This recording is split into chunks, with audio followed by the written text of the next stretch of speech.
appreciate you doing this, and we want to thank the foundations for doing this every year for this.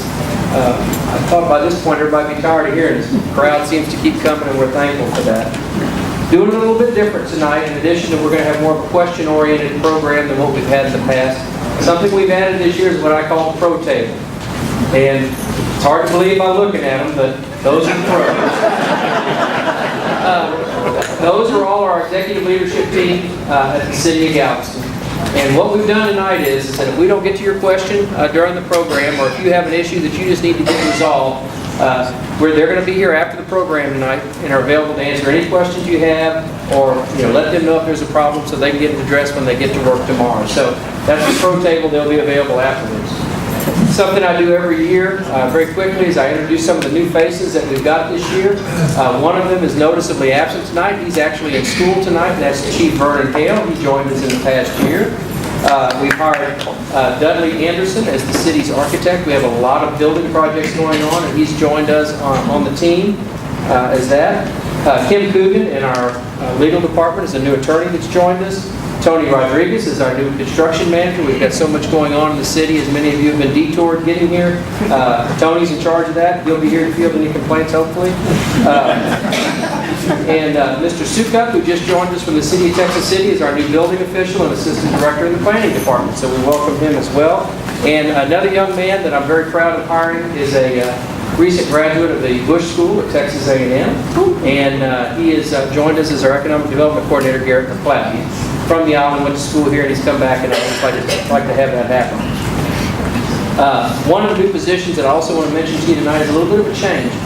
We've all known Barbara Sanderson through the years as being our head of our Parks Department. She's not going to stray far from Parks, but she's also kind of transitioning into an executive director over community outreach. One of the things I've noticed in the past few years since I've been here is that we need to become more active in the community groups. That's where we hear what's going on.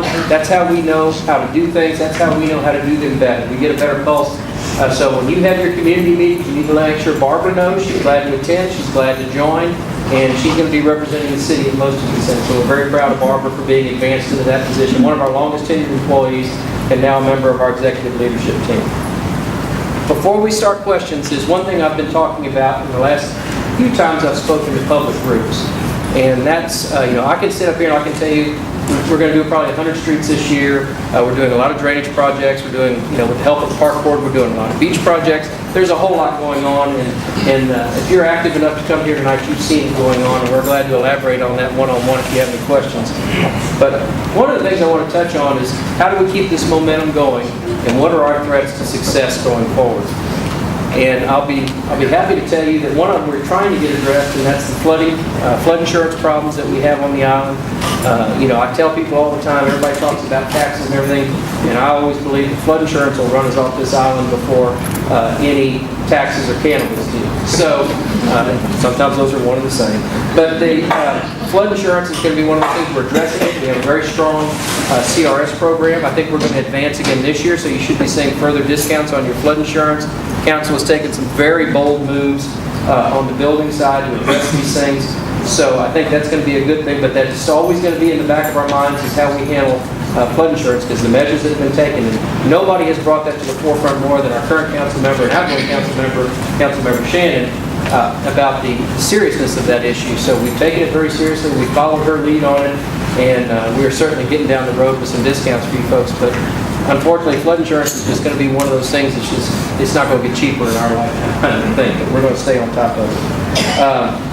We continue to struggle with what goes on in Austin, as does the college and every other governmental entity in the state of Texas. However you feel about more government or less government, I think it's important to feel strongly about local control. I am more than happy to give everybody the governor's personal cell phone when their trash doesn't get picked up. They can call him. I don't think that's what he has in mind, but we're kind of heading down that path in a lot of ways. So if you have the opportunity, please be vocal with them and let them understand how important local control over certain things really are. There are a lot of financial obligations that the city is coming up on in the next year. Some of them we're proud to do, but there are financial obligations nonetheless. We've got increases in next year's budget for both police and fire per their collective bargaining agreements. We've brought to a close issues with the city and the firefighters' pension fund. We're working on the police pension fund right now. A lot of commas in that one. So we need to continue to work hard on that one, and they're at the table with us working on that. And the last thing I guess I'm going to say before I sit down and we turn it over to questions for tonight, or before they introduce him, is, when we talk about threats to the future success of Galveston, the one thing that I see that drives me just insane is social media. And I'm not 50 yet, but I know I'm crossing over and talking like an old grouchy person. But I feel like that there's not good information that gets out on social media. And I encourage all of you to refer to respected sources when you see that stuff out there. And never hesitate to call us. There's a lot of misinformation that goes out there. I think the death of healthy society is going to be social media if we don't. So it's important that we combat that at all times. Jeree Fortin, who's our public information officer, is probably one of the best in the state about getting this stuff out. And always, we encourage you to please follow us on Twitter, please follow us on Facebook, and you can subscribe to any email blasts that we have. And of course, we always keep Channel 16 and our website up to snuff, and our website's being updated right now as we speak. So please follow those things. They're extremely important, and don't fall for a lot of what you hear. It's amazing to me how a pothole complaint on Facebook turns into a long discussion about the fall of the Roman Empire. But it seems to happen. And we try to keep that in check. So I want to make sure that everybody gets good information. That being said, I'm going to sit down and be ready to answer some questions for y'all. Thank you for having me. Hi, I didn't realize I had an opportunity to ask the mayor a question tonight, but that's pretty cool. My name is Cole Chandler. I'm a student here at Galveston College and a prospective Aggie. I noticed there's a lot of... sorry, Mayor. I noticed there's a lot of... Don't apologize. There's a lot of street projects on this list. There's also a lot of speeders on my street, and people use it as a cut-through for the ferry line.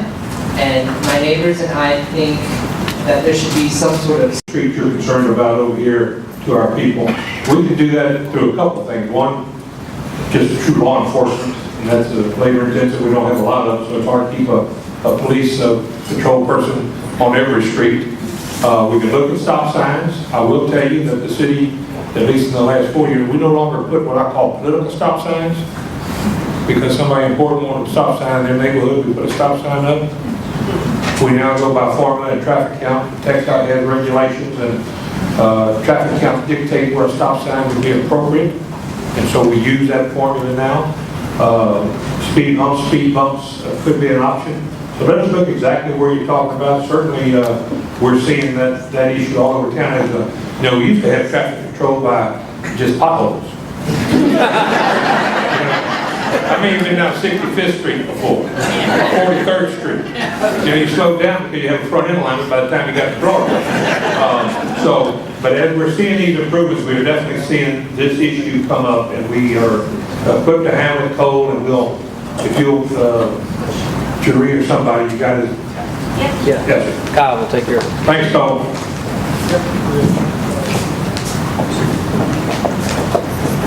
Mr. Mayor, Mr. City Manager, my name is Joe Bramer, and last year I asked a question about lighted street signs on Broadway to identify the street sign. They look great. I'm waiting for you to finish them up. So I was behind the curve on that one, but I hope I'm not behind the curve on this. And that is, in talking about improving Broadway, you're talking about buildings and the esplanades. But my question is, are you going to do anything about sidewalks? There are a lot of places, long stretches, especially before about 45th Street, that don't have sidewalks on either side of the street. And I'd like to see that addressed while you're doing the road construction. Thank you. Joe, thank you. The lighted signs of Mr. Maxwell's turned out nice. The good news is we're not only doing it down Broadway, but we're going to take it down Seawall Boulevard, take it down 25th Street, and possibly 61st Street with those lighted signs over time. we've got to focus on Broadway in a number of ways, Joe. And we're going to, TxDOT's getting ready to repave Broadway probably in early 19. They're going to build that thing down 12 inches. It serves like a dam. We really noticed it during Harvey, because Harvey was one of those storms we get out and drive around in between the rains. Broadway served like a dam. And for those who don't know, we've got a number of wooden culverts under Broadway. They're collapsing, they're old, they're small. They can't carry the water as we do 43rd and 45th and 41st Street. We're bringing more water to these small wooden culverts. We're going to be coordinating with TxDOT to get all new appropriate culverts, bigger size, under Broadway, which will help the drainage issue on both sides. But yeah, we're looking at, we own that cemetery over there. We're looking at the fencing there, the broken up wall. We're going to be doing a lot of things. We're working one-on-one with the Ramco Blinds owner to take that fence down finally, take that big old sign down. So there are things happening behind the scenes that will begin to give a kick to Broadway. And we're going to pilot, I wish we had the money to do it all right away, but we don't.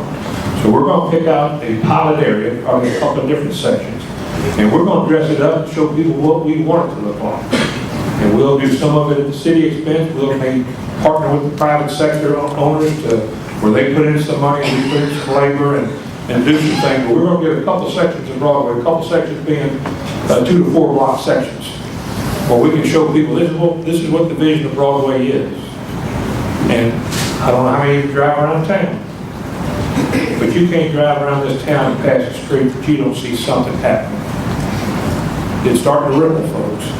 Somebody's landscaping, somebody's painting a pool, somebody's adding on some lattice work. The same thing will happen on Broadway. Once we light that fire, it will go. And so we're on it, Joe. Hi, my name is Claudia Medidi, and I'm a former homeowner here. I moved away, and I'm back for a short while. 2 things are striking me. One, I think Galveston is looking great, and I'm so pleased to see that. The other has to do with traffic. I am appalled by the number of people who are charging red lights. Obviously, they know the light is going to be red. They're racing through lights. They're above the speed limit. I've been here now since February. I have not seen one single driver stopped. So I don't know where our traffic police are, but we certainly need them. One spot in particular is that crosswalk in front of San Luis. I know that the heart of the person who planned it was in the right place, but I have seen accidents there where drivers, some are stopping, others are not. Tourists are trying to cross the street and they're running in and out of the traffic. And so I would say either remove it or change it into a real crosswalk before someone is badly injured there. Thank you. Yes.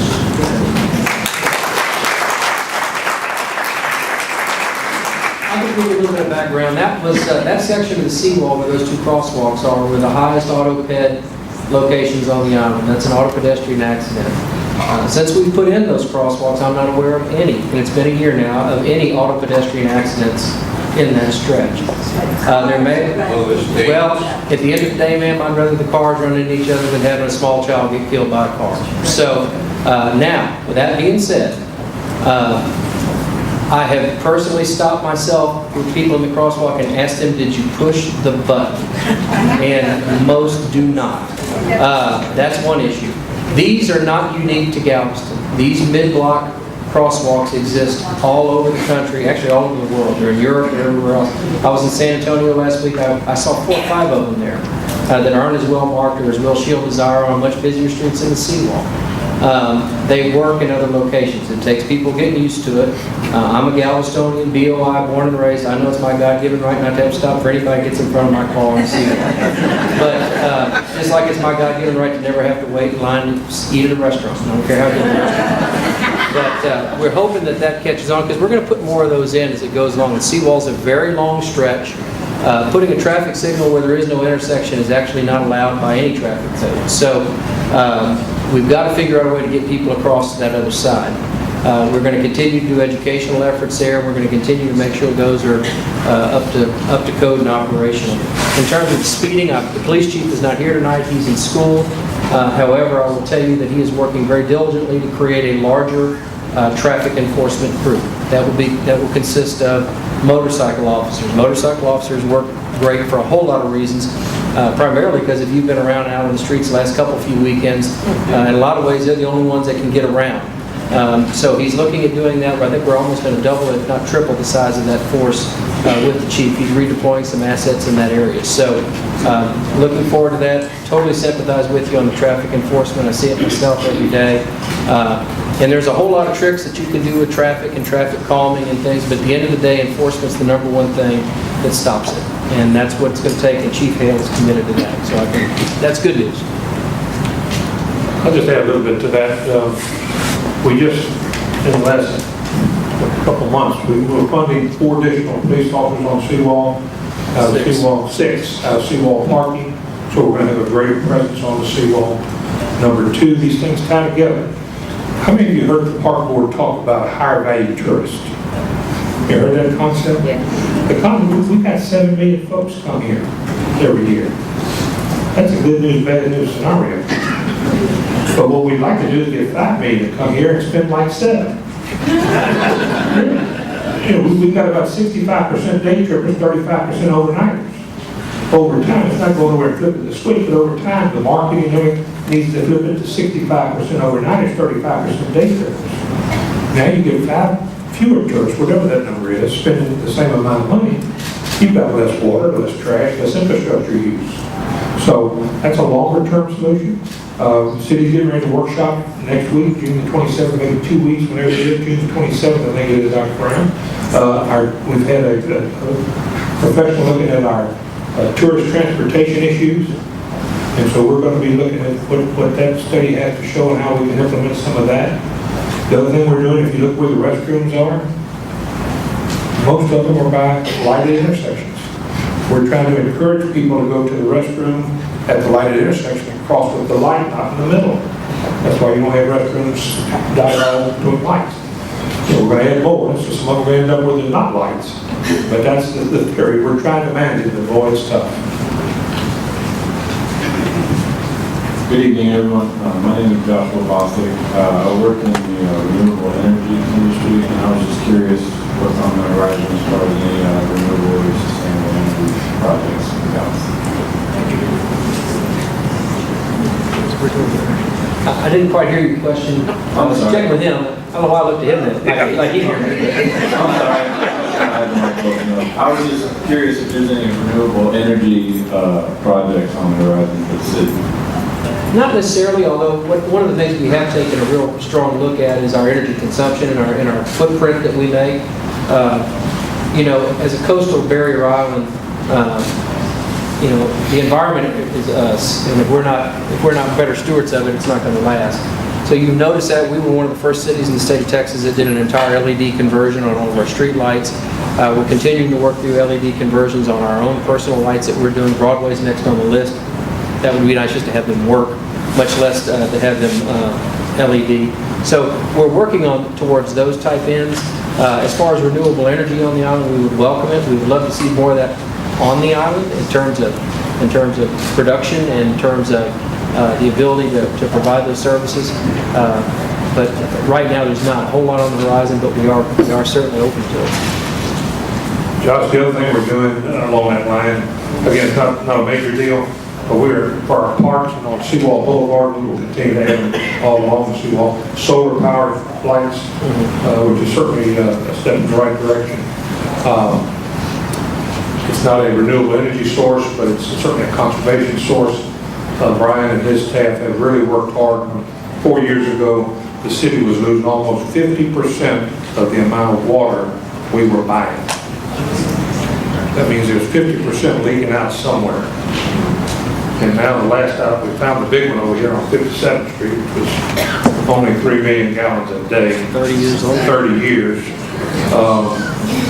but we're down to where we're only losing right at the low 30 percentile. Upper 20s. Which, upper 20s, Brian tells me, which is hard to believe. That's one of the best in the state. So we are very aware of trying to repair these old lines to save water, because folks, water will constrain us more than anything that we've got on our water plant there. We'd be happy to hear suggestions, ideas on how we can improve and get renewable energy sources into our facilities and on the island for public consumption. Yeah, I'd absolutely love to help with that. Just point of contact. Yeah, get Jeree Jeree right there. mentioned she'll get you hooked up at the pro Great. temp. We need to talk to. Hi, Rebecca Stella. I have two comments and a compliment. The first, I'll go start with the good news. The compliment is I'm really pleased with the code enforcement that's been occurring this last year. Y'all have come to my defense and a couple of issues with neighbors and local residents, so keep up that good work. I really appreciate it. The comments are regarding traffic and beautification. One regarding traffic. I live, my driveway on Avenue U, very close to the cemetery. With the reduced speed limit on the seawall now, and then this past spring when we had all the construction on Avenue F, I literally could not park in my driveway. I can't tell you how many fender benders and near misses I've had.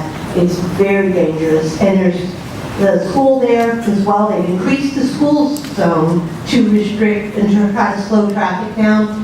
But we need to look at either putting a stop sign there at T or some speed bumps or something, because everybody now is cutting through U so they don't have to drive on the seawall at the speed limit. And then regarding also kind of traffic and beautification tangentially related, one of my concerns is while we are the great Oleander city, there are numerous intersections where you cannot see oncoming traffic. And even some of the new plants that are being planted are plants that are, within a year from now, are going to impede our vision of oncoming traffic. So I hope that that is taken into consideration with some of the beautification that's being done. Particularly when you leave the college here and go up to Broadway at the cemetery, you can't see oncoming traffic already because some of the oleanders that have been planted. And so I would hope that that would be taken into consideration with the beautification. That's it. Keep up the good work. No, yes, ma'am, and we do look at that. Code enforcement, please check on that. You would be surprised at the objections that exist when we ask people to trim their shrubs. They'll tell us to move the stop sign. And if you don't believe me, the city marshal sitting right behind you, he's heard it all about oleander. But I do not disagree with you on that. And the other thing is that somebody really was being funny when they called them dwarf oleanders, because they get taller than that. And a lot of people think that when they plant them. So one of the things, especially Councilmember Cole has always advocated, especially with trees, is to be cognizant of where you're planting it. I mean, there's always a push, and everybody likes to plant trees, but there's a good, the idea of planting a tree is great, but having it thrive and have it succeed and have it to be where it's not an impediment are very important too. If you ever have any questions, the Tree Conservancy here in Galveston is very active, and you can contact our planning department or anybody else. We'd be glad to assist you on that to make sure that that's the case. How many of you were victims of the HL&P trimmings this past year where they came and split the trees down the middle? It's very unfortunate, but they have a very strict guideline that they have to keep reliability in place in the event that there's a storm or something, so they do that. And it breaks your heart sometimes to see these trees cut like that. And most of that could have been avoided had the trees not been planted. Of course, some of these trees may have been planted before the power line's there, but there's all these things, so it's very important to keep that in mind. So yes, ma'am, it's high on our list.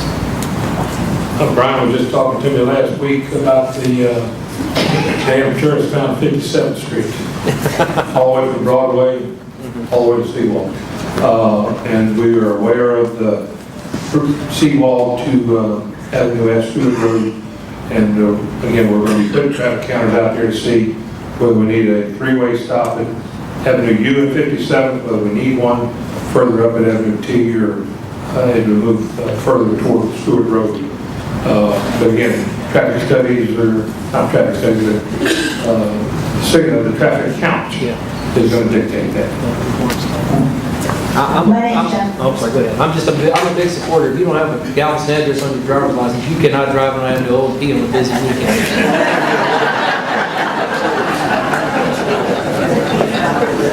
My name is Jennifer Bradshaw. I want to thank you for increasing the crosswalks across Seawall, at least at my intersection, from 11 seconds to 21. I really appreciate that. But that said, like that lady before me, a couple of them, you don't get to just walk across when it says go, because the cars don't stop. And in addition to the cars not stopping, there's surreys, there's bicycles, you're trying to pull beach chairs, a canopy, you got grandchildren, nieces and nephews, somebody drops something, and every time I think my life is in jeopardy. So we need to increase them even more if we want to increase the tourism and keep everyone safe, please. Hold on, I'm not done. The other thing is, could we have more signage or any signage to ask the visitors to not feed the seagulls? And I also want to add, I've been here since 2010, and bravo to you all, because Galveston's jamming. Thank you. We don't disagree with you on the crosswalks. We strike a fine balance on the seawall because that is the major thoroughfare that everybody uses. So for every lengthening of one crossing, we delay traffic going another way. So it's really a fine balance. It's kind of like, I hear it all the time. And Kyle Hockersmith over here is our Public Works Director. I can tell you more eloquently than I can, but I hear, just turn the damn lights green and get these people out of here.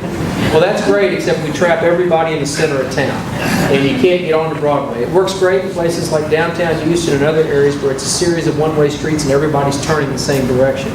But if you're trying to head north on 45th Street, like Mr. Hardcastle's doing most times, and want to go left and head out of town on Broadway, you're never going to get out if I've got all the lights on what we call evac mode. Now, I will tell you that with Captain Sherrard mentioned it to us, we turned them on evac mode this past weekend. We keep talking about the traffic. Memorial Day is usually the gold standard for the first big, busy weekend.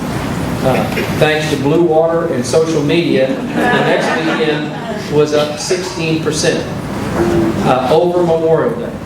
The following weekend, which was this past weekend, it went back down, but it didn't go back down but 12% from the previous weekend, so we were still up from Memorial Weekend. So what that tells me is it's going to be one hell of a summer, folks, and hopefully this weekend we get a little rain, we get a little reprieve, everybody can go to the grocery store. We are going to be in for a very busy summer. I like to think it's a good problem, but it's a problem nonetheless. Before I had this job, there were things in life I loved. I loved the beach, I loved Mardi Gras, I loved bike rally. These are all things that I can tell you I do not like anymore. But we will deal with them, I can assure you that. And the signage about the birds, anything? If anybody in this room, you talk to anybody that knows me, they know the bane of my existence is a bird that hits my car, and so I'm with you on that. And I think there should be, I don't even know, we may even have an old ordinance on it. It's a state park, it seems like somehow, right? On our beaches, state parks? It's an urban park, it's not a state park, but I don't, I hear you, that's annoying as all get out. Thank you. It seems to me that we could characterize the comments, many of the comments in the room, and much of the comments on social media as normalization concerns and issues. That is to say, Galveston as a community has strayed very far from what I would think of as a normal community, people parking correctly, violations, and so on and so forth.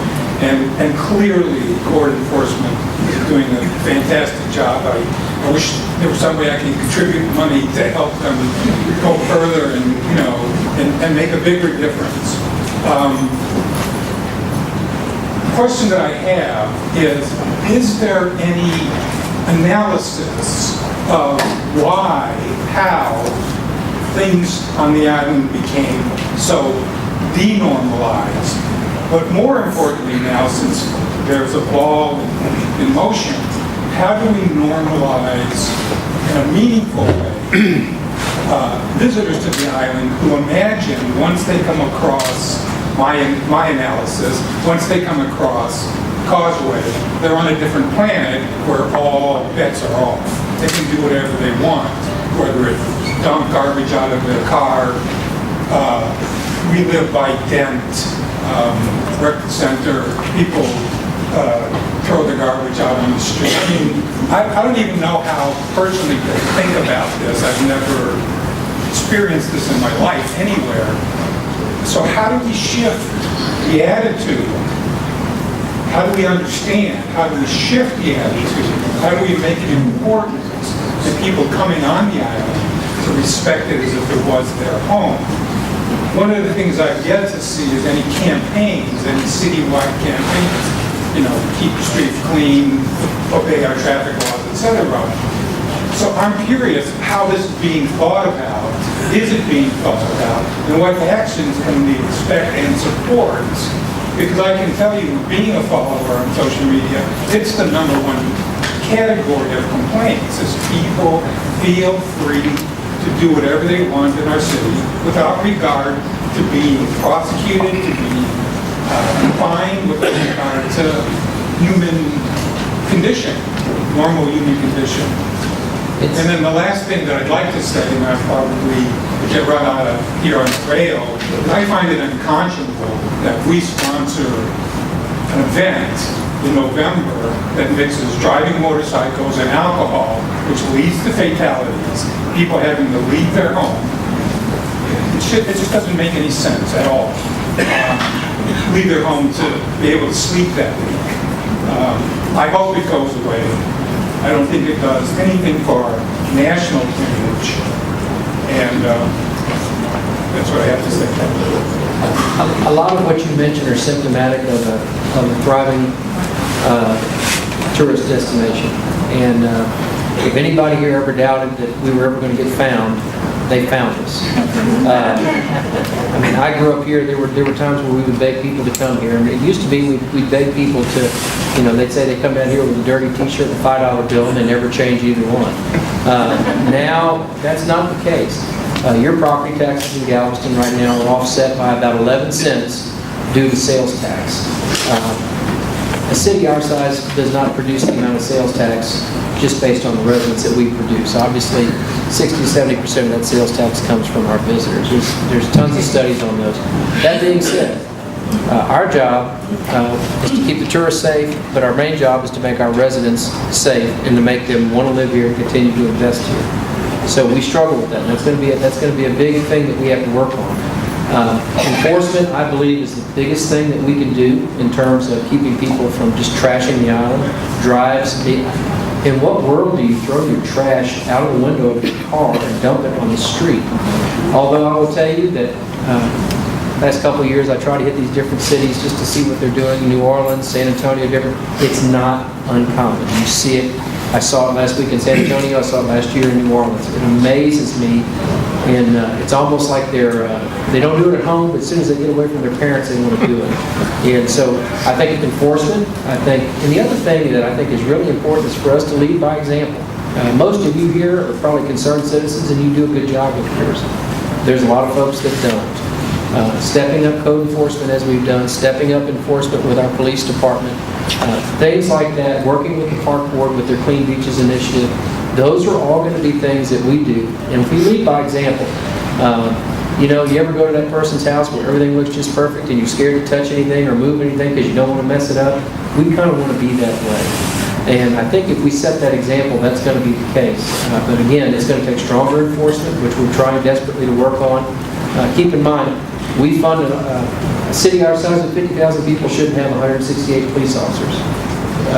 That's probably more than what a city with 50,000 member Mayberry should have. But we've got 7 million visitors a year. We have 500,000 visitors on a plain old weekend here. So we have to have more police officers. And on those weekends, 168 is not enough. So we struggle with that. But all 168 get paid for by you. 70% of every tax dollar, sales and property tax, goes to public safety in Galveston. So we spend a lot on it. Some may argue it's not enough, some may argue it's too much. It's all about striking a balance, but we understand that completely and understand that's something that we need to address. If I had the answer, we'd already be doing it. But you hit on a pet peeve of mine. that I think is really important. We've been trying to do it over the last year, and it's beginning to pay off. Raise expectations. You know, we got to demand better. And like Bob said, start right here at home with our own full-time residents. But the same thing with tourists. And that's why this transition of more overnighters versus day trippers is going to be a process. I've told Kelly DeShawn more once, I don't want to see another beach advertised in our advertising. People know we have a beach. You know, let's advertise historic district.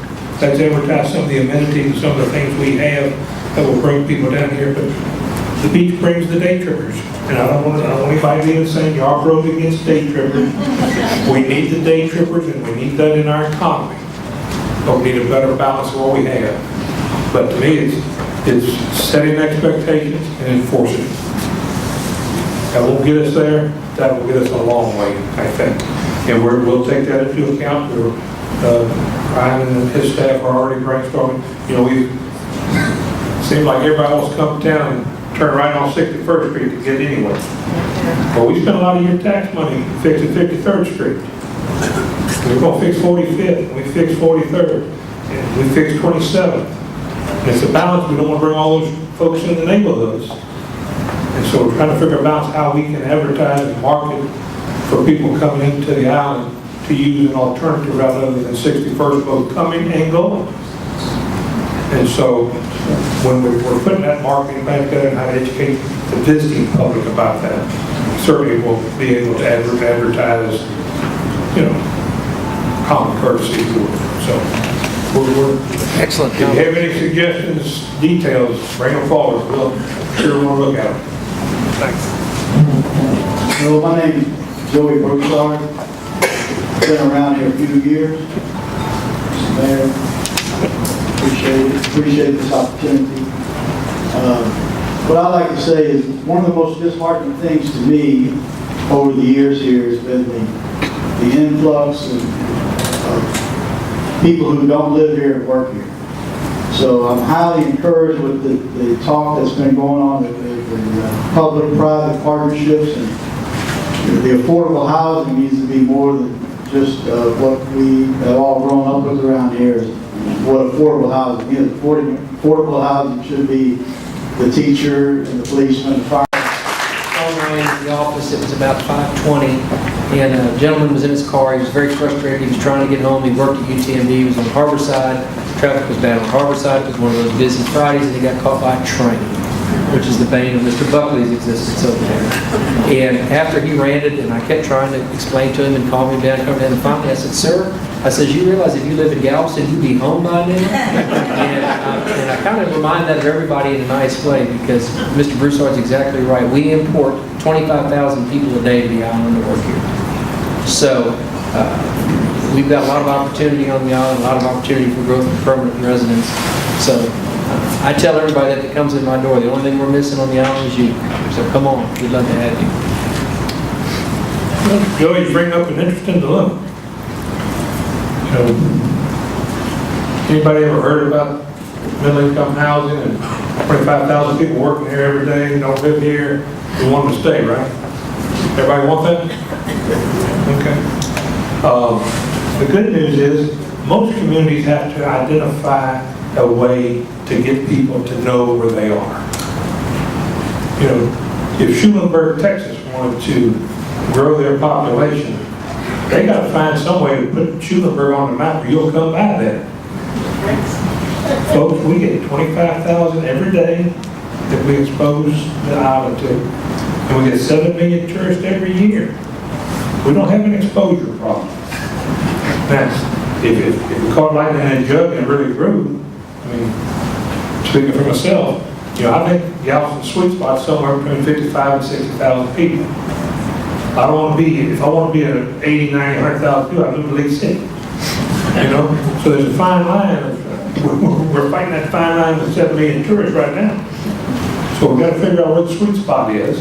Now, there's opportunities. The city owns some property at the airport that we'd like to, I mean, it's important when people start talking middle income, 250, 300,000, but that's kind of what they're talking about. But, you know, there's opportunity for the city to develop some property, whether we develop it or work with a developer, put in deed restrictions, something like that, try to make it more affordable for our fire, police, and teachers. The good news is we're the owner. We don't have to make all our money on the front end like most developers. We can kind of break even on the property, make our money up over taxes over here, and have contributing members in the community living here. We are working with GISD. Brian has had numerous meetings with Dr. Bolton.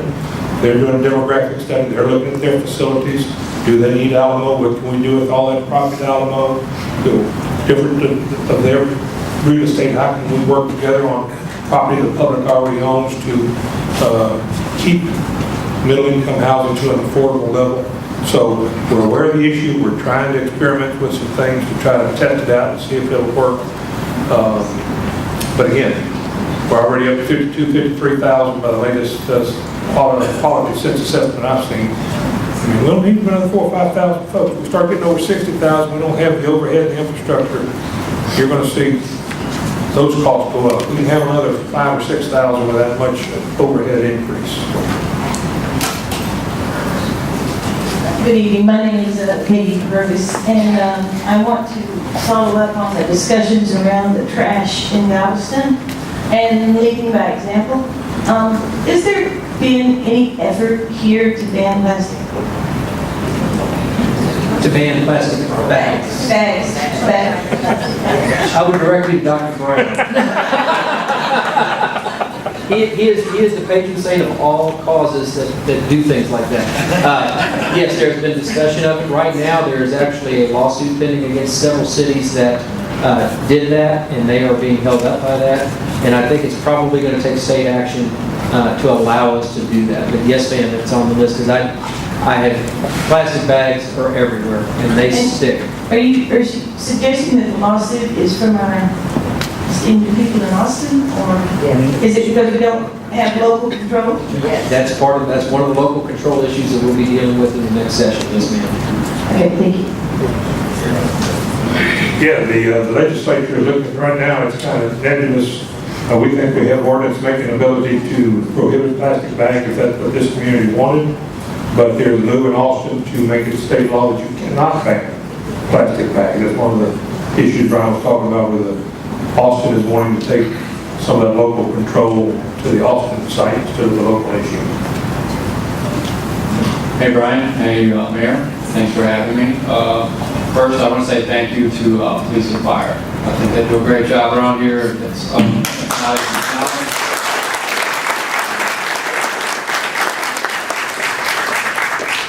I came here tonight for the big stuff, so if you could maybe comment on like the vision for the port, downtown, Pelican, and maybe any other big projects that you're excited about in the future here. You asked for it. Hey. Sit down and relax.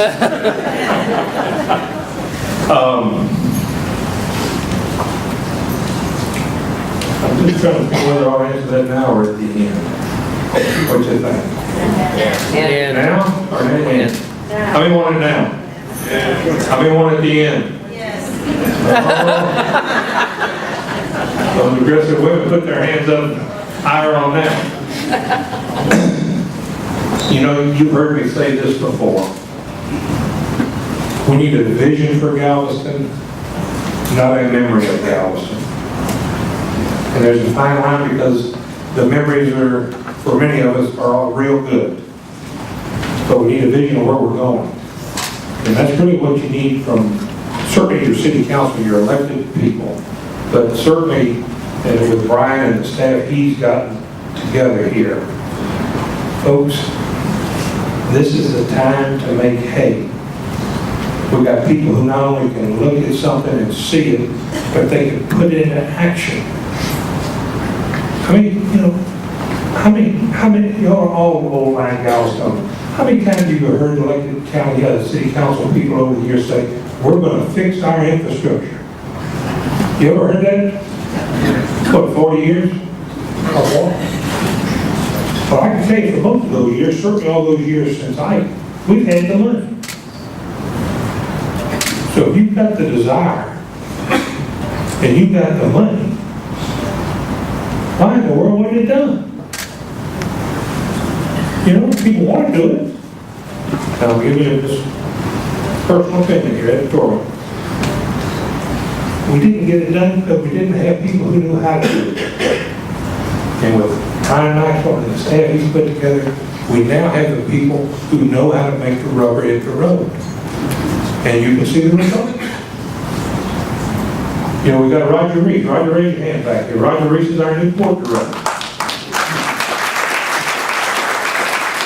We got the chairman of the Wharf Board, Teddy O'Rourke here, and Todd Sullivan. And did you bring Albert tonight? Or is He's coming. He's coming. Albert's on his way. He's kind of like my wife. He's about 30 minutes behind. The port, folks, I was looking at the numbers at our last meeting in May, and through April of this year, the port's made over $2 million after depreciation, net income. We ain't made that much money in a year, much less than 4 months. It's on the right road. We've got a vision of the port, my vision. Other people are now coming on, everybody's getting on the same page. From 27th Street East, long term is going to be a passive, tourist-related port. More cruise ships. We met with the Royal Caribbean last week. They want to bring a bigger ship with more people coming to town. But the good news is, at least their statistics, those more people are higher value tourists than what we've got on our freight ships. The guy sat there and told us 20% of our passengers will come from Brazil. Most of our passengers now come within, we've got 7 million people within an hour and a half drive of Galveston. We've got over 20 million people within a day's drive of Galveston. You start getting those people flying in, they're going to be staying here, spending the night before now. But you just vision that port. And it's not turning the switch on. You're not going to go there and flip the switch and it's done. It's a process. And that's where Roger comes in. One, his background is Cheney, big cruise port. He's used to putting master plans together, which we have not had. As a result of no master plan over here, we stick BMW over here because that's the only space we have, or we stick Del Monte over there, or we take something over here just because it looks good, it might glitter, it might be gold. Folks, we finally are starting to put the cards in our hand. We're starting to deal the cards, just like in this church deal. We don't need anymore. We're now bargaining from a position of strength. We don't have to take everything that just shakes and glitters and hope it works out. We can pick and choose and take what we want. And in that process, you're going to turn some things down. And some people are going to say, man, the mayor's crazy. What do you mean turning it down? You know, some things just aren't a good fit for our community. And now we're in a position where we can dictate that. But just vision that east end of the port with Del Monte moved over to Pelican Island, with BMW moved over to Pelican Island. Right now we've got room for BMW and Del Monte. Wouldn't you like to have Dole and Chiquita? If you're going to be in the frozen produce business or the frozen cargo business, or refrigerated cargo business, you got to have a cluster to take all the business. If you got BMW, wouldn't you like to have the next big car manufacturer? Well, we've got now, there's no growth that couldn't happen if we wanted to come here. Matter of fact, we had to turn down, what was it, Dole State and Freeport, that we couldn't have it for. I ain't the master plan is going to change that. Just think of cruise ship terminals. Think of the Lipton Tea as a hotel, a condo on the upper floor, retail on the bottom. Think of vertical parking garages, which would free up surface lots over on 27th to 30th, 33rd and Market Church. Put those vertical parking garages with a nice penthouse restaurant or something up on the top, parking in the middle and retail on the bottom. Think of that, I've got one live railroad track that goes all the way to the east end. Think of that trolley that's coming back this fall, running all the way to the east end and hooking back into downtown. You know, we talked to the guy from Royal Caribbean, and we talked to protocol. And there's a fine line, we're a home port. You know, God love cruise ship parking, because that's been the lifeblood of the port for way too long. He said, you're never going to be a port call. So nobody's coming to Galveston. No cruise ships have an itinerary that had Galveston on its list. They only have a Gulf cruise. So you're not going to get, the cruise ships don't have an itinerary that's going to bring you passengers. But what we can do, we'll work with you in partnership to say, market program, what can you see in 3 hours in Galveston? What can you see in a day? and encourage our passengers through advertising and marketing to come in a little earlier, stay a little out, a little later. He said, the van, you guys said, if I got a cruise ship in Miami and they want to go to South Beach, they're 35 minutes on a good day with no traffic. They're an hour and 15 minutes on a normal day and an hour and a half on a bad day. They can't even see the cruise ship from South Beach. He said, the beauty about the Port of Galveston, you've got a lot to market and they still see the cruise ship. He said, man, people's psychology. When they get ready to go on a cruise, they don't want to miss it. They want to be able to see it. They want to hear the whistle blow. Many of your attractions are right there where they can do all of that. And with the technology improving on ingress and egress, face recognition and all that stuff, it's like walking out of a department store now. So, then as you do that, you look at, we always need to be a port that has the industrial and traditional components because those are very good paying jobs. But just think if we had it organized and we knew what we wanted, and we had Pelican Island operable, where we could go. You know the other good thing when you do that? You don't have a heavy truck moving east to 33rd Street on Harborside. There's no big trucks going downtown. There's no big trucks going in the East End neighborhood. There's no heavy trucks going to UTMB. All that gets diverted into the commercial part of the port at 33rd Street West. Makes a lot of sense. You know, we are expanding downtown. If I would ask you right now, for each one of you to give your definition of downtown, I'll guarantee you 90% of you say 19th to 25th Street, Church Street to Strand, or Parkside. We're moving the folks downtown down 27th Street tonight. You've been to Maceo, you've been to the Daiquiri Place, you've been to some of those places. We're getting ready to invest more money. We're getting ready to do Market Street improvements down there. New road, new curbs, new sidewalks, landscaping, lighting. You've been down there to see the new parking lot that the city put in, tore down shanties, talk about holding ourselves to a higher standard. That's what the city's trying to do. How can we ask you to keep your property nice when we drive by shanties you wouldn't see in third world countries? You know, it's tore down. It's better. We use the parking for cities during business hours, nights and weekends, the restaurant, the private sector can tap into and have parking for their patrons. We're getting ready to build a public works building there on 33rd, 32nd, 31st, 30th, 31st and Market. Brand new public works building. You know the importance of that? It's going to put 250 employees right there in that market. You get that type of energy of people coming in and out of public works all the time. They need restaurants, they need shops, they need this, they need service industry jobs. We think that whole I keep calling it North Broadway because most of us, Jeff Brown, you and I've been here a long time, say, we think North Broadway, oh my gosh, every negative adjective you can think of. Prostitution, slums, jungle, you name drugs, you name it, that's what comes to mind. Old Cole here who just came to town. You know what he thinks of when you hear North Broadway? Geography. It's just a direction. So I've got the think tank, Maxwell. He's a tank, I'm not sure about the thinking part. We're going to find a euphemism that's better than North Broadway. You know, Houston's done a good job with Midtown, Uptown, and all kind of towns. We're going to come up with something to call it other than North Broadway. But, you know, the port is it is the most unpolished asset we have. Tourism is going, matter of fact, we're trying to put the reins on tourism to shape it the way we want now. Our higher education community, A&M, UT, Galveston College, you know, Miles has got 2 or 3 new buildings planned as we speak. A&M and UTMB both, since I have anchored down here, they're not going anywhere, folks. And those are 2 big state institutions that aren't recession-proof by any means. But that segment of our economy that brings those jobs, that brings those young students through here, we've got them for a good while now. So we've got 2 of our 3 big legs, tourism and higher education, in good shape. With Roger Reese and the current board we've got, the port's going to be a shining star. I'm telling you. The sky's the limit with the Port of Galveston. And did I answer your question? I don't know even what else you asked.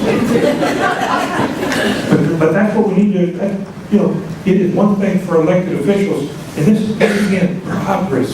Just think how far we've come in the last few years. Before it was a big deal for city council to get your goddamn pothole fixed. Or put a stop sign up, or replace a street light. Those are major accomplishments. And that's important. We still need to be doing those things. We charge things off. We get, I don't want to say that out loud, we're going to get rash up in a minute. We get fewer complaints today than we did 4 years ago. And the reason we get fewer complaints is those folks lined up right across that wall over there. They're out there. That's where it should be. And your elected officials and top management ought to be thinking bigger picture stuff. We don't need to be knowing where we're going next month or next year. We're going the next 3 to 5 years beyond. One of the things we're getting ready to do is comprehensive plan. I have long said that Galveston, how many of y'all do jigsaw puzzles? Huh? You like doing jigsaw puzzles? You throw all the pieces on the table, don't you? You separate them, and first thing you do is what? You look at the box top to see what you're doing, right? So we've been putting the jigsaw puzzle together. We don't have the box top. And you're exactly right. What we've been doing, without the box top being a nice picture for us to see what we're trying to emulate and do, we've been doing what cities ought to be doing. The basics, putting the straight pieces together in the corners. And we got pretty much all that stuff done. Now it's time to fill that mosaic in the middle. Fun part. And so we're going to have that process. That's coming up in end of this year and into 19, and by the time we hit the end of 19, we'll have a comprehensive plan that we will think will carry us for another, at least site direction and stuff for the next 10, 15 years. I hope I answered your question. Okay? I got more on my list. Hi, my name is Lorraine Grubbs, and I don't have a question as much as I have a testimonial for Brian, what Brian said earlier about the Galveston University. I was fortunate enough to get chosen for the first class, which I hope will be many, but if any of you ever get an opportunity to attend, it is every Wednesday night, and you have to apply and get selected, but for me, what it has been is a real eye-opener. I want to thank the city employees, the managers, the assistant managers, and all the different folks, some of whom, were on the trolley with us last week, but it has given me a much better understanding of what is going on. Tonight is Galveston University on steroids, because you're going to get a chance to ask a lot of questions, but honestly, that's all I wanted to say is thank you for putting that on, and it is very visionary. And what I think the plan is that the 20-some of us that were chosen for this particular first class will go on to become advocates for the city in Galveston, and we now know who to tell you to call and what issues are being addressed. So I just wanted to say thank you, and it's a great program. And that's Jeree Fortin's brainchild, our public information officer. So that's what it is.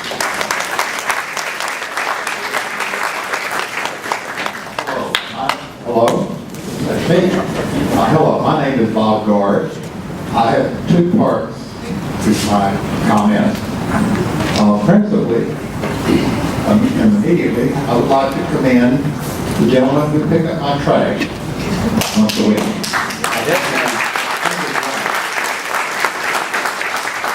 Secondly, perhaps redundant, but I've observed much going on north of Broadway. And I was just curious. I came up before I realized that you were going to talk to Peter that. But I'm curious what else is going on. Thank you. Bob, thank you. In our mind, we break it up north of Broadway, west of 25th into 3 zones. 25th to 33rd, 33rd to 46th, 46th west. 46th Street West is going to be what it is. We're going to have cotton wire houses.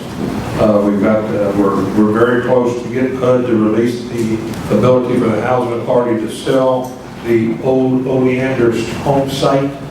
We've got a grocery store, and McCoy wants to buy that site. McCoy would relocate into town on the 51st Street side. We've got a grocery store that wants the Broadway frontage. So that's going to be more your commercial, more non-residential stuff. 25th to 33rd, which is where we are sending our focus right now. I see it being a mixed-use type of facility or area, which means, in my mind, mixed use would be some commercial, some residential, condos or townhome type environment, a New Orleans flair to it, parking underneath and living above that area of town. For those who don't know, Galveston drains from the seawall to the base. So you get down north of Broadway, you're in the lower part of town. We've got 33rd Street project is going to not cure all the drainage ills in that area. The 33rd Street drainage is going to be a big saver on a lot of our flooding in that particular part of town. You see the development with the old, y'all been by the old Falstaff building? Looking better. If you stop today, it's better than it's been 65 years. And Brian met with him at length. Thank you, Brian. I drew the short story. Yeah, I did that immediately. But Brian met with the man, with some of his investors, and they've got more plans for that Falstaff complex and the raw land adjacent to it. We've already talked about the public investment. We've got a new fire station going up there on 26th Street. When that station goes up, the annex, combination of that station and the public works building on 30th Street, the old annex that was built on the City Hall after Carla goes away. Doesn't look like it belongs in downtown Galveston anyway, in my opinion. But it's going to go away, and we're going to create a park, green space, as well as a proper parking for City Hall. Moving some of those public works folks out of City Hall over to 30th and Market is going to take some of the strain on parking at City Hall, which we think makes it better for you, the customer. You'll have better parking when you want to come to City Hall. We're going to remodel City Hall. Probably the first three floors, and certainly the first 2 floors will be more back to the old historic, get rid of the drop ceilings and make it, we may move city council chambers to a different space. Maybe on the first floor, we're going to be looking where Doug Anderson, he mentioned Dudley, our architect, we're looking at that now. Maybe Hitchcock. Yeah. Don't even open that can. Yeah. So, we see the public investment being made. You're already seeing private sector.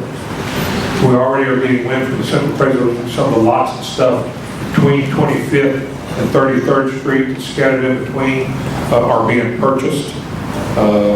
We talked to some developers about wanting to block up some property. 33rd and Church, Old Shield Park. One day that's going to look as good as Kevin Park. Many of y'all know the history of that. It was a contaminated site. So the city just put some concrete on it, called it encapsulated, took the Little League ball field off of there and let them play basketball. Well, we're going to make some improvements, create some green space, because we think more things are going to develop. Now between 33rd and 46th, that's more your residential area. We're already looking at staff is doing some internal work. That particular area, we've got a lot of record yards and stuff. It's an ugly part of the city business. You've got to have them. But if you go down there, and we've got ordinances that we haven't enforced, you've got fences that go horizontal, you've got fences that go vertical, you've got cyclone fences with slats in it. We're going to, again, hold ourselves to a higher standard.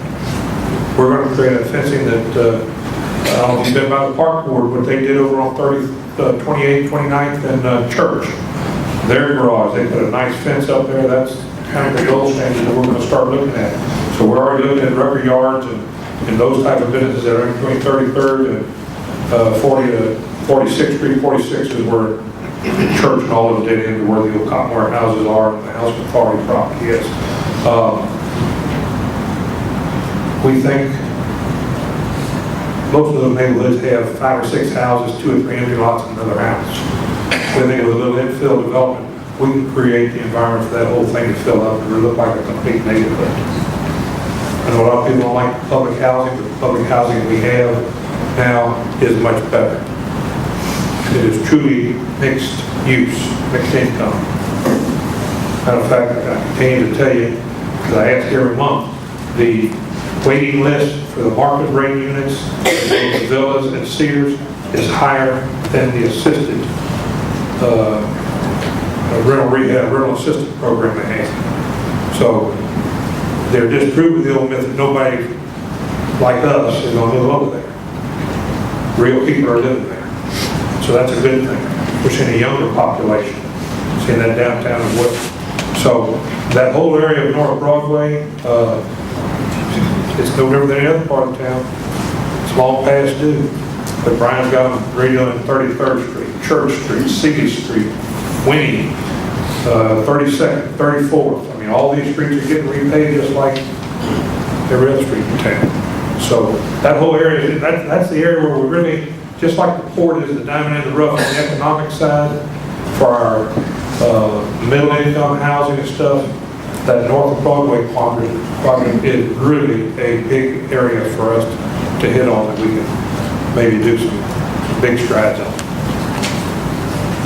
It's about time for us to say goodnight. I want to say a thank you to our mayor and city manager. Please join me in saying thank you.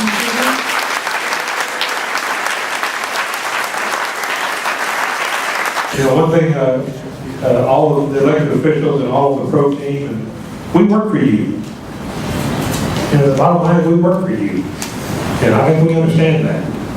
And I'm here to tell you that the state of our island community is good and getting better. And I don't care what measurement you look at, all the standard indices and all the measurements that all these different groups look at to measure health of communities and progress of communities. Folks, our trajectory is upward on every one of them. Population growth, tourism, the port, higher education, real estate sales, the numbers just keep coming in that we're heading in the right direction. Now, I'm a firm believer nothing stays the same. My whole life, I've always worked under the philosophy that it's never going to stay the same. You're going to get better or worse, you're going to get bigger or smaller, you're going faster, slower. But some of us have gotten better looking over the years. I mean, you know, nothing stay the same. I can't sit here. So we have to fight the urge to hit the cruise control button. It's more important for the city than the fact that you got a council that's working together and meetings don't last 12 hours. Or that we're a half a step ahead on the pothole patching situation. Going back to what we talked about earlier, we've got to set higher expectations. We can walk and chew gum at the same time. We can do better. And regardless of how good we think we're doing, we can always do better. And this team that Brian put together, they come to work every day, not resting on their laurels, but how can we improve? How can we do it faster, quicker, cheaper? And so we're working that way. Now, I know Dan Buckley has never seen a list that I have put together, but I keep a list. And I'm on my last 2 years, sands of the hourglass are running down on me. And I've got my list broken into tier 1, tier 2, and tier 3. Tier 1, highest priority, and I'm not going to go through every one. But I will say that I have over 50 items on my tier 2, and I've got 24 on my tier 3. Tier 1, just give you a little heads up. These are the things that I think are important for the community. We're probably going to ask you for 4 elections between now and the time I leave office. Seawall Parking's coming up in July of 2020, right after I leave office. So that's going to come up on the list before I leave. We've got a 4B sales tax, the IDC. We'd like to get an extension of that. Everybody been by the ball field on 53rd Street? Yeah. That's IDC money, 100%. New beaches, Baby Beach, big part of the local match comes from the IDC. So we're going to be asking you to extend that. Most communities don't have a sunset. They just pass 4B sales tax and it's in there forever. I'm not a big believer in that. I think you ought to review everything you do, and you ought to have a sunset, you ought to be able to review it. Well, that's coming up.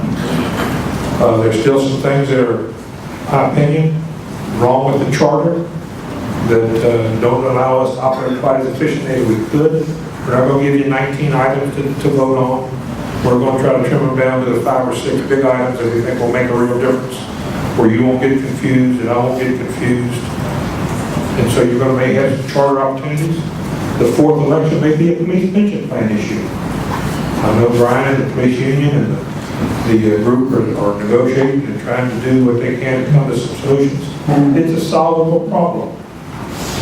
If we can't solve it, maybe companies by charter, it's beyond our limits to raise your taxes and do the things that may require us to do. You may get an opportunity to vote on. Personally, I hope you don't. I hope we can solve it, negotiate, table, and be done with it. But that's out there. Our asset review and our interplay with the Port and Park Board is a big deal, folks. It's how we manage our business. And it goes into what we talked about earlier. We manage a lot of things just because we've always done it that way. We've gotten used to it. I guarantee you, you wouldn't come and start a city in 2020. If you were going to start a brand new city in 2020, you wouldn't look at the Galveston model and say, hey, we want to do what they do. You wouldn't do it. It's archaic. But it's turf, it's inertia, it's uncomfortable, it's all those things. But we have to look at the relationship between the park board, the sport board, and the city. Those are all your assets. Everything Roger Reese manages is owned by the City of Galveston, but to accept to make 1 or 2 park lots. Same with the park board. Seibel Park is yours. Stewart Beach is yours. How do we manage it? How do we interplay? How can we be more efficient? I'm not going to let that go until I finish. One thing we didn't talk about, but it's paramount to move and go and Del Monte over to Pelican Island Bridge. We got to get that resolved. Navigation district doesn't want to play. I don't know why we need a navigation district. You may get that coming on your screen down the road. But the future of the navigation district and that Pelican Bridge is important, and we're going to wrestle with that. My attitude is, some people have said, well, we use the navigation district to help provide tax support to the port. Great idea.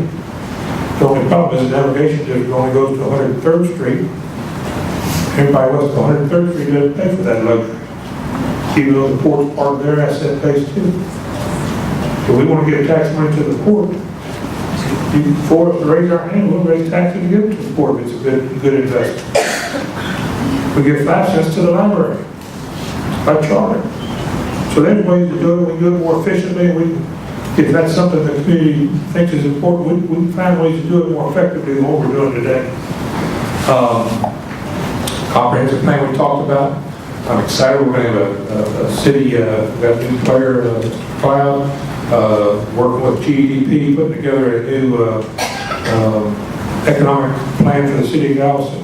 It's going to be very important, and that's coming into play. And then the couple final things would be just Seawall Boulevard. We talked a little bit about it. We talked about no parking on the south side of Seawall. How do we do that? We don't want to run the cars in the neighborhoods. It's not a good thing. We're going to put some vertical structure to create some parking opportunities. There might be a couple areas we can pilot pretty quick and not wait for a longer term plan to do it all. We don't have to do everything at one time. So the bottom line is we are working diligently. We've done a lot of good things. We've done some things that aren't worked out quite like we wanted and didn't turn out as good as we hoped. I can tell you the best thing we did was hire Brian Maxwell. I promise.